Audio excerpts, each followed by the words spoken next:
How to deal with depression. Depression can feel overwhelming, but you're not alone, and there are healthy, proven ways to manage it. Here are key steps to help you cope. 1. Open up to someone you trust. Talking to a friend, family member, or someone who truly listens can lighten emotional burdens. Expressing how you feel helps reduce isolation and brings perspective. 2. Prioritize a healthy lifestyle. Regular exercise, balanced meals, and consistent sleep are powerful tools against depression.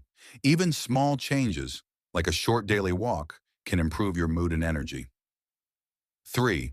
Seek professional support. You don't have to go through it alone. Psychologists, counselors, or therapists can help you explore your thoughts, develop coping strategies, and find healing. 4. Avoid comparison. Your journey is your own. Comparing your life to others, especially on social media, can distort your self-worth. Focus on your progress, not someone else's highlight reel.